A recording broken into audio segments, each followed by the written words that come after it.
दोस्तों, जिस प्रकार से अभी रूस और यूक्रेन के बीच युद्ध के बादल मंडरा रहे हैं और फिर चीन ताइवान संकट और अब उत्तर कोरिया और जापान के बीच चल रहे तनाव ने पूरे विश्व में युद्ध की आशंका को बढ़ा दिया है। रूस और यूक्रेन के मामले में जिस तरह की स्थिति बनी हुई है, उससे युद्ध का खतरा मंडरा रहा है और इन खतरों की वजह से दुनिया के दूसरे देशों में भी डर का माहौल है। रूस, चीन और उत्तर कोरिया, इन तीनों देशों के पास परमाणु हथियार हैं। इनमें से कोई भी देश अपने विरोधियों पर परमाणु हमला कर सकता है। दोस्तों, इसी को देखते हुए रशिया के बारे में अमेरिका के राष्ट्रपति जो बाइडेन ने कहा कि क्यूबा मिसाइल संकट के बाद दुनिया पहली बार परमाणु हथियार के इस्तेमाल का खतरा महसूस कर रही है और अगर स्थिति इसी तरह बिगड़ती रही तो यह खतरा वास्तविकता में बदल सकता है। बाइडेन ने कहा कि पुतिन के परमाणु हथियार का इस्तेमाल संबंधी इस बयान को चुटकुला नहीं समझना चाहिए। ऐसे में आप यहाँ पर 7 अक्टूबर की न्यूज़ देख सकते हैं कि कहा गया है कि Putin not joking about using nuclear weapons in Ukraine war. ये जो बाइडेन के द्वारा स्टेटमेंट जारी की गई है। दोस्तों, ऐसे में पुतिन के न्यूक्लियर वेपन के इस्तेमाल को लेकर के यूक्रेन को मजाक नहीं समझना चाहिए। रशिया कभी भी यूक्रेन के ऊपर परमाणु बम का इस्तेमाल कर सकता है। ऐसे में बाइडेन ने अमेरिका में परमाणु बम के हमले के दौरान लोगों को क्या करना चाहिए और क्या नहीं करना चाहिए, इसको लेकर सेफ्टी गाइडलाइंस जारी कर दी हैं। दोस्तों, पूरी दुनिया में 9 देश ऐसे हैं जिनके पास परमाणु हथियार हैं। सबसे पहले नंबर पे आप देखिए, यहाँ पर टेबल में दिया गया है कि यूनाइटेड स्टेट अमेरिका, इसके पास 5428 न्यूक्लियर वेपन्स हैं और जिसमें से इसने 1644 वेपन को अभी डिप्लॉय यानी कि तैनात कर रखा है और रशिया के पास 5977 न्यूक्लियर वेपन्स हैं और इसने 1588 न्यूक्लियर वेपन्स को तैनात कर रखा है।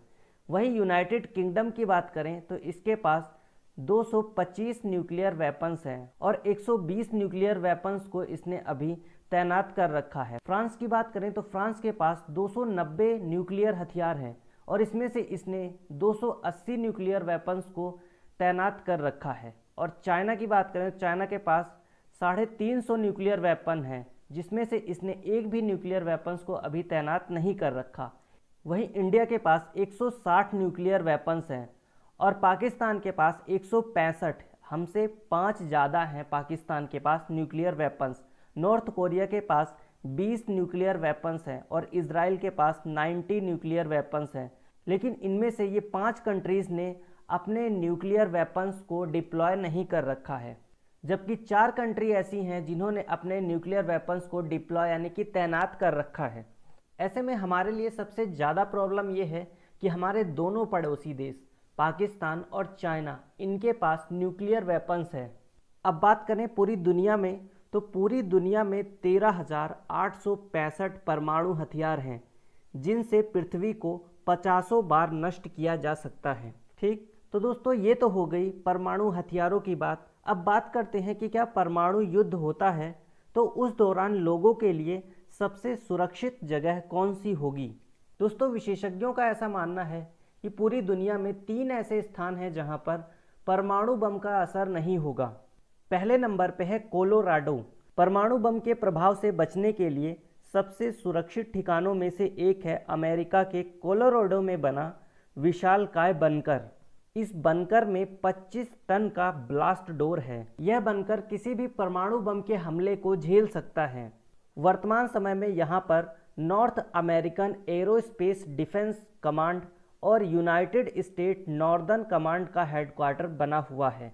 इस बंकर का निर्माण अमेरिकी सरकार ने 1966 में करवाया था। इसे रूसी न्यूक्लियर वेपन्स, बैलिस्टिक मिसाइल और लॉन्ग रेंज सोवियत बॉम्बर से बचने के लिए बनवाया गया था। ठीक, तो दोस्तों, अब दूसरे नंबर पे चलते हैं। तो दूसरे नंबर पे है अंटार्कटिका। अंटार्कटिक महाद्वीप को श्वेत महाद्वीप या वैज्ञानिकों को समर्पित महाद्वीप के नाम से जाना जाता है। परमाणु हमले के चपेट में अगर दुनिया के सभी देश आ जाते हैं तो अंटार्कटिका धरती पर इकलौती ऐसी जगह होगी जहां आदमी सेफ रह सकेगा, क्योंकि वर्ष 1961 में एक संधि के तहत दुनिया के 12 देशों ने अंटार्कटिका को वैज्ञानिक रिसर्च की जगह मानी थी। इस संधि की वजह से यहाँ पर किसी भी प्रकार की सैन्य गतिविधियाँ नहीं की जा सकती, यानी कि युद्ध के समय भी देश यहाँ पर हमला नहीं कर सकते। अब तीसरे स्थान की बात करते हैं तो तीसरे नंबर पे है आइसलैंड। परमाणु के प्रभाव से बचने के लिए आइसलैंड भी सबसे सुरक्षित जगह है। इसकी सबसे खास बात यह है कि यहाँ जनसंख्या कम है और सरकार भी यहाँ पर न्यूट्रल रहती है। यह देश अंतर्राष्ट्रीय राजनीति से बिल्कुल अलग रहता है और ऐसे में इस पर परमाणु हमले की आशंका ना के बराबर है। ठीक, तो दोस्तों ये कुछ जानकारी थी न्यूक्लियर वेपन्स और उनसे बचने के लिए कुछ सेफ प्लेसेस के बारे में। आप लोग कमेंट बॉक्स में बताइएगा कि आपको ये जानकारी कैसी लगी। मिलते हैं अपनी नेक्स्ट क्लास में, तब तक के लिए जय हिंद, जय भारत।